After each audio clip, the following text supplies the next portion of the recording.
ข้าพเจ้าพันโทสาครนนทวาหัวหน้าการเมืองกรมสการทันเมืองหลองแจงภายหลังที่ได้รับข่าวจาก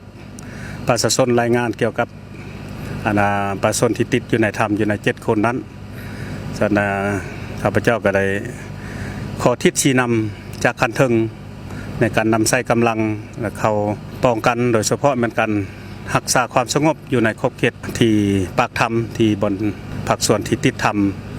อยู่ในนั้นก็ได้พวกเขาก็ได้นำใส่กำลังจะมีอยู่ใน3ภาคส่วนส่วนหนึ่งก็คือกรมสการทหารเมืองได้นำใส่กำลังของกรมสการทหารเมืองภาคส่วนที่2ก็ปกสเมืองแล้วภาคส่วนที่3คือภาคส่วนนำใส่กำลังกองพันน้อย5กับ6ที่ประจำการอยู่เมืองหลองแจงของพวกเราหน้าที่หลักๆของกำลังของพวกเรามีหน้าที่เฮ็ดให้สภาพมีความสงบเพื่อป้องกันบ่ให้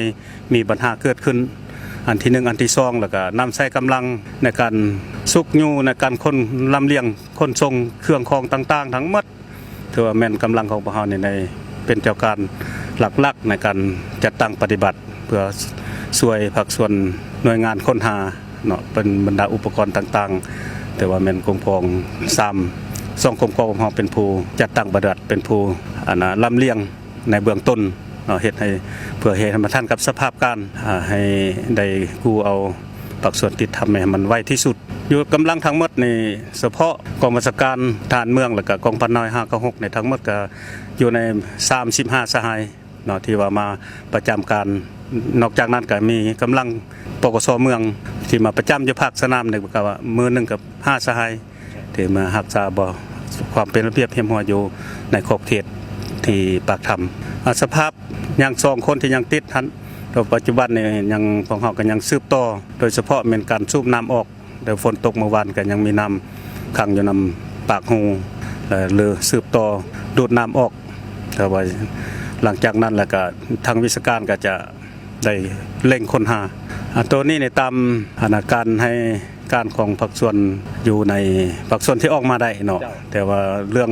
ชีวิตที่รอดมาเนี่ยก็50-50เพราะว่าอยู่ในหันมันบอนเขาอยู่มันจะเข้าไปลึก